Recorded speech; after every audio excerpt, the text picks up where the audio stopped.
Okay, let's unpack this. Have you ever stopped to think about the hidden market forces shaping something as, well, everyday as your morning coffee? Or maybe your afternoon tea? Hmm. Well, today we're taking a deep dive into exactly that.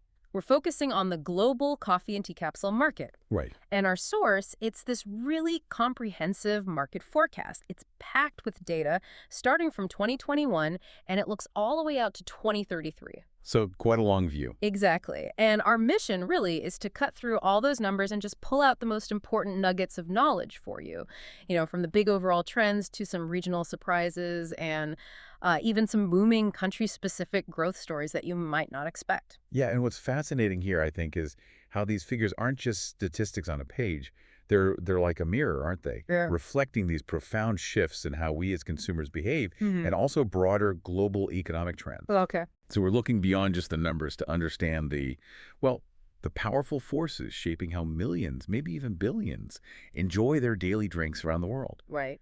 And, as we explore this, a key question is going to pop up. Where is this growth truly exploding? And maybe more importantly, why? Mhm. What's really fueling that incredible acceleration? Okay, good question. So let's start with that big picture then. What does this all mean globally for these coffee and tea capsules? Hmm. I mean, this market isn't just, growing steadily, it's practically booming. Our report shows that from a global value of around $3.65 billion back in 2021, Which is already substantial. it is, and it's projected to nearly double, hitting a pretty significant $6.85 billion roughly by 2033. Wow. Yeah. And for anyone maybe less familiar, that kind of sustained expansion, it's driven by what's called a compound annual growth rate, or CAGR. It's just over 5.3% globally. All right. Think of it like the average annual growth rate, kind of smoothed out over time. It gives a clear picture of that long-term momentum. And if we, connect this to the bigger picture, a consistent 5.3% CAGR, give or take, over more than a decade. Well, that's not just healthy growth. Right. It really signifies robust, sustained consumer demand. It shows deep adoption of these capsule systems, worldwide. So it's really cemented its place then. Oh, absolutely. Yeah. It's truly solidified its place as an established part of the global beverage landscape. Mm. It's moved far beyond being just a passing trend. Okay, that global picture definitely sets the stage. But, where is all that growth really concentrated? Good question. When we break it down by region, three areas really stand out, at least in terms of overall market size, though their growth stories, they unfold quite differently. Hmm. Europe, for instance, it was the reigning champion in 2021, a massive market back then worth around, $1.27 billion. Yeah, about that. And it's projected to reach about $2.3 billion by 2033. Still growing, with a solid 5.1% That's CAGR. very strong, yeah. Then there's Asia Pacific. Interestingly, it was the second largest in 2021, around $1.07 billion. But, and this is key, it's on a trajectory to actually surpass Europe, Ah, okay. projected to hit approximately $2.2 billion by 2033. Right, so catching up and overtaking. Seems like it. And then you've got North America, started at about $690 million in 2021, expected to grow to nearly $1.17 billion by 2033. Okay. And what's fascinating there, looking at those numbers, is the stark contrast in the growth rates. Right, the good years. Exactly. While Europe remains this giant, a huge market, Asia Pacific isn't just growing. It shows the most robust growth of any region. It boasts the highest regional KGR globally, an impressive 6.167%. Over 6%. Yeah. North America's CGR, by comparison, is more modest, around 4.45%. Still growth, but slower. Slower, right. And this difference, I mean, it might seem small in percentage points year on year, but it translates to billions over a decade. It signals a really significant shift in where the market power is, well, where it's going to truly lie. That's a really critical observation. Asia Pacific really stands out there. So before we maybe drill down into specific countries, any initial thoughts on what might be fueling that incredibly rapid adoption in the Asia Pacific region? Why is it potentially going to overtake Europe? Well, I mean, when I look at the Asia Pacific region, particularly those emerging economies, Mm. several factors kind of jump out from the data.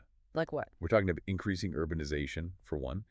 That often leads to smaller living spaces, right? Where these compact, convenient capsule machines are, well, they're an ideal fit. Makes sense. And there's also a rapidly expanding middle class, rising disposable incomes, Mm. people actively seeking convenient, but also high quality, beverage experiences, things that often mimic that aspirational cafe culture. Right, the affordable luxury idea. Exactly. It's like a perfect storm of demographics and, evolving lifestyles coming together. That makes perfect sense. And what's truly eye-opening, I found, are the individual country stories tucked within that whole Asian Pacific surge. Mm. I mean, here's where it gets really interesting, I think. Our sources reveal some truly astonishing individual codgers, not just in that region, but beyond, too. Okay. India, for instance, it's not just high, it boasts the highest COD GR globally, an impressive 6.952%, Wow, almost 7%. almost 7%. Revenues projected to more than double from roughly $163 million in 2021 to over $365 million by 2033. That's incredible growth. Isn't it? And Southeast Asia, as a collective region, isn't far behind. Also, nearly a 7% CAGR, as 6.967% to be precise, growing from around $57 million to over $128 million. So similar dynamic there. Seems so. And China, already a major market, right? It's showing incredibly strong growth, too, 6.355% CAGR, jumping from approximately $337 million to over $705 million. Huge numbers. Absolutely. Big base, big growth. But it's not just Asia Pacific showing these high numbers. The UAE over in the Middle East is also standing out, a remarkable 6.204% CAGR. Oh, interesting. And even Argentina down in South America is notable with a strong 6.111% CAGR. These specific numbers, they really reveal these truly explosive pockets of expansion. Yeah. The very high CAGRs in places like India, Southeast Asia, the UAE, Argentina, it strongly suggests rapidly emerging markets where these capsule systems are just gaining traction incredibly fast. Right. It's a clear indicator that the value proposition, convenience, variety, quality at home, it's resonating profoundly with completely new consumer bases, perhaps even disrupting, traditional brewing methods as these economies mature. Yeah, that makes a lot of sense. Now, what about the more, let's say, established markets, Europe and North America? Even there, we see some interesting patterns, right? Some surprising strength, maybe. Definitely, they're not static. No.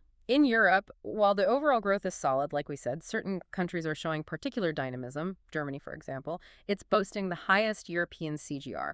Pretty robust at 5.831%. Still very healthy. Very healthy, growing from roughly $244 million to over $476 million.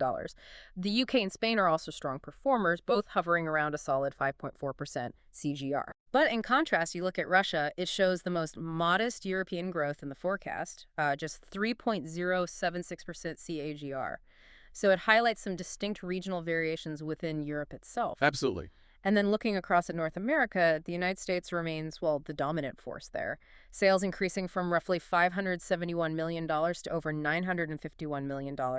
That's a CAGR of about 4.335%. Right. So if we connect this back to the bigger picture again, it suggests that even in markets where capsule use is already pretty widespread, like Germany or the U.S., there's still significant room for expansion, especially in those key economies like Germany. Their continued strong growth indicates, well, maybe deep penetration, but also perhaps an ongoing shift in consumer preferences, reinforcing that convenience factor even for people who are used to other ways of making coffee or tea. Okay, so it's not just about new adopters there. Not entirely, no.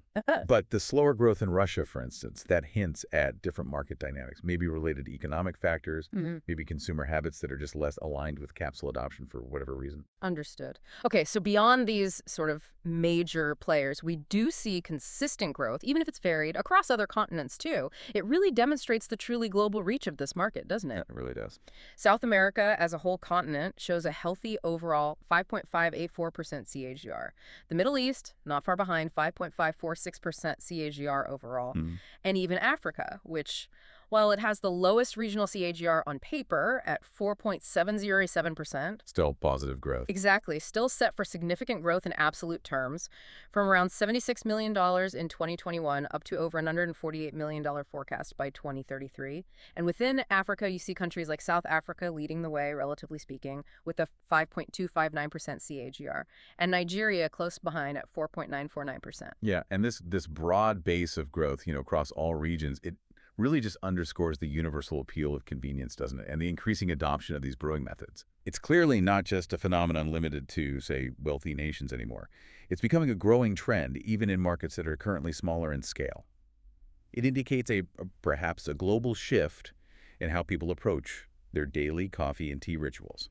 So, wrapping this up then, what does this all mean for you, the listener?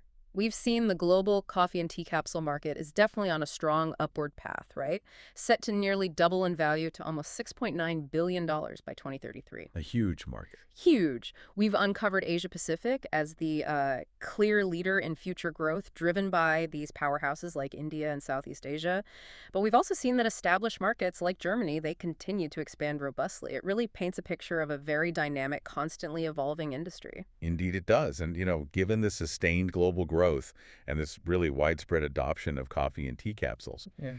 it does raise an important question, I think. Which is, What might be the next innovation Hmm. or the next big consumer preference shift that could transform this market even further, maybe impacting your own daily ritual? interesting. Like, what kind of things? Well, could it be, say, more sustainable materials? That's a big topic.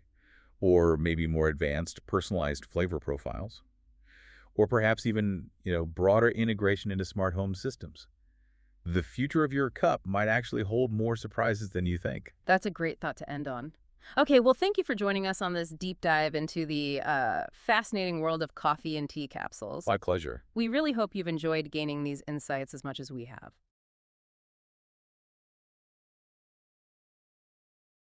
Welcome to the Deep Dive. We're here to take a whole stack of sources and really unpack the key insights for you. And today, we're diving into something probably quite familiar, maybe part of your daily routine, the coffee and tea capsule market. Now, you might think it's mainly about convenience, but, well, there's a surprisingly dynamic world behind those little pods. We're using insights from cognitive market research today to pull back the curtain. We want to uncover the key drivers, yeah, but also the restraints and some really exciting trends shaping its future. Okay, so let's unpack this, starting with what's really fueling the growth in this, well, flavorful segment. The first big one seems to be this increasing demand for both convenience and premium products. I mean, think about our lives, right?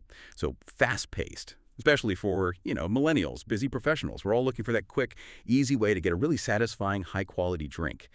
And capsules, they really nail this, don't they? You get gourmet flavors with, minimal effort. Whether you're at home, trying to get out the door, or maybe grabbing one at the office, it's become a go-to for, well, taste and time efficiency. It absolutely has. And what's fascinating here, I think, is how this isn't just about pure speed. It really reflects a broader consumer shift, towards efficiency, yes, but without wanting to sacrifice quality. It's kind of like democratizing that premium coffee or tea experience. You don't need to be a barista. You don't need fancy equipment beyond the machine itself. You get a pretty high-end cup right in your kitchen. And it also helps manage what some call cognitive load. Fewer decisions, Just pop in a pod, guaranteed decent cup. That's a really interesting point. Democratizing premium. I like that. And, that drive for convenience, it wasn't just a wish. It was actively enabled by the next big growth engine, the huge adoption of single-serve brewing machines. Think about the big names, Nespresso, Keurig. Their machines are everywhere now. We've all seen the aggressive retail promotions, right? The bundles, appliance deals, even just hardware prices coming down over time. All that stuff pushed these machines into homes and offices, not just to mature markets, but developing ones too. And that naturally just makes capsule sales shoot up. Exactly. That hardware accessibility it's foundational. Yeah. Simple as that. Without the machine sitting on the counter, the capsules are just, well, capsules, they don't do anything. Yeah. It's actually a textbook example of how a hardware innovation can create this whole new ecosystem for consumables.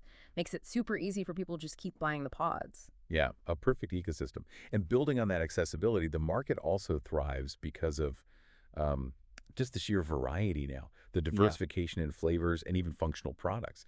Brands are constantly innovating, pushing way beyond just, standard coffee or basic tea.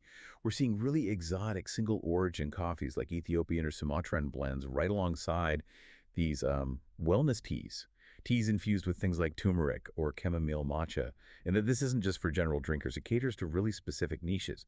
Think health-conscious folks or people with adventurous palates. It makes the capsule almost like a little canvas for beverage creativity. It certainly does, though this does raise an interesting question for me.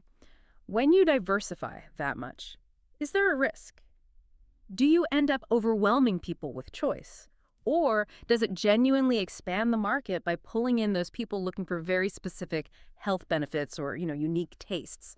Where's the line? That's a really fair question. A delicate balance, I suppose, that brands have to figure out. But okay, like any market that grows this fast, it's not all smooth sailing. There are some significant challenges, some real restraints here. And maybe the biggest one, the one we hear about most, is the environmental concern. Specifically around capsule waste. I mean, most of those single-use pods are plastic or aluminum. and they do contribute to landfill volume significantly. Now, there's been progress, right? Compostable options, recyclable ones. But the criticism from consumers, especially eco-aware buyers, it persists.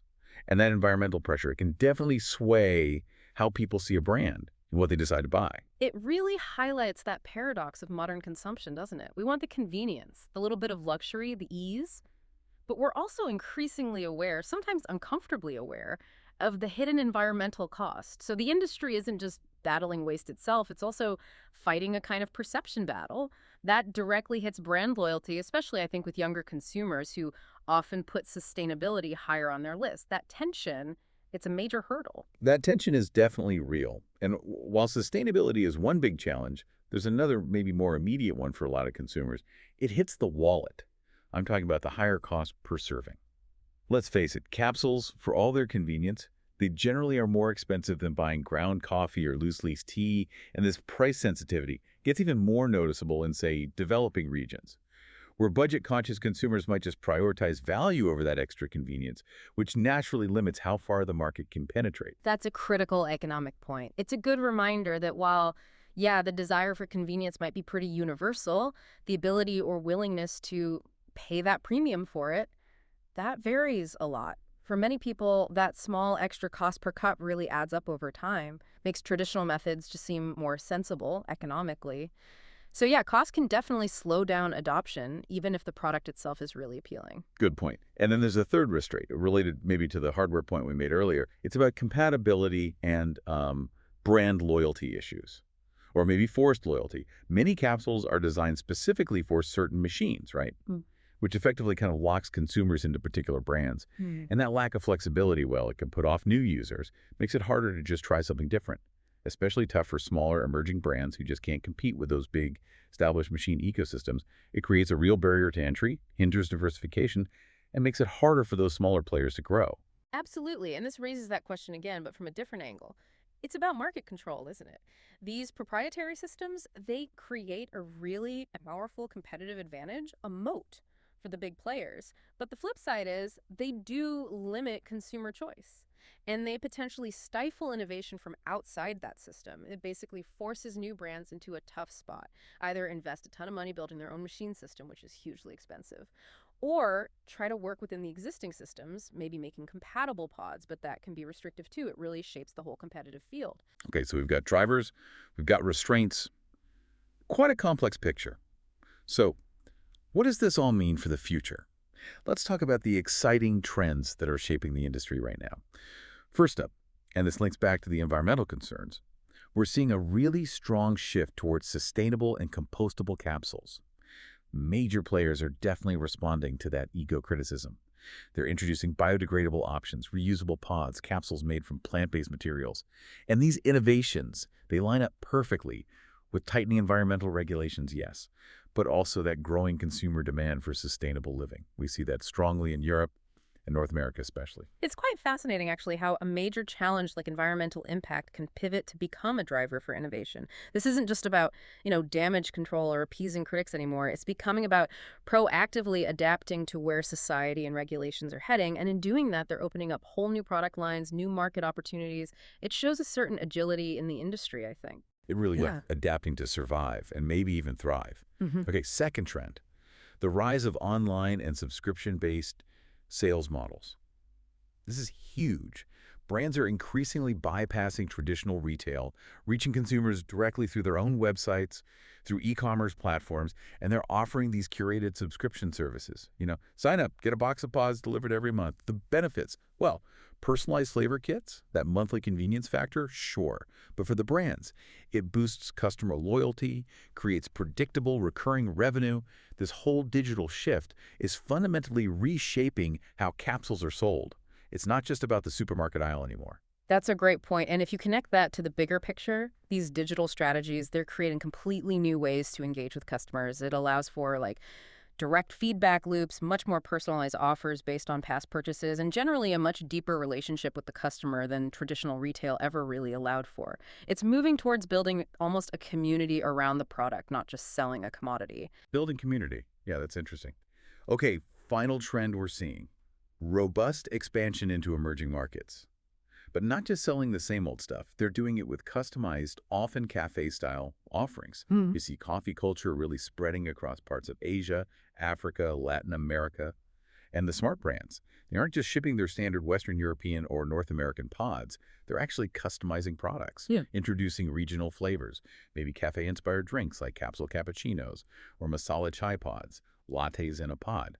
And this connects directly to rising disposable incomes in many urban areas, plus that aspirational consumer behavior. People want that cafe experience at home. So it's widening the market base significantly, creating totally new corridors for growth. Yeah, that really underscores just how global consumer preferences are becoming, but also how important localization is. There's huge potential there for customized growth strategies. You have to tap into diverse local tastes, local habits. It proves it's definitely not a one-size-fits-all market globally. The brands that win will be the ones that understand and adapt to those local nuances. So quite a journey we've taken from, that growing demand for premium convenience through the environmental challenges and innovations right up to these digital retail strategies and global expansion. It's pretty clear the coffee and tea capsule market is, well, steeped in evolution, you could say. Nicely put. And I think the takeaway is that the brands that really manage to adapt to all these shifts, the ones that can successfully balance the flavor people want with the sustainability they're demanding and leverage the right technology, those are the ones poised to capture that next wave of consumer engagement. It's about hitting all those notes together. Absolutely. And maybe that leaves us with a final thought for you listening. Just consider how this small, seemingly simple product, a coffee or tea capsule, how it actually reflects such a complex mix of things. Consumer desires, technological leaps, economic realities, even huge global environmental challenges. Makes you think, doesn't it? What does your daily cup actually say about the world we live in today?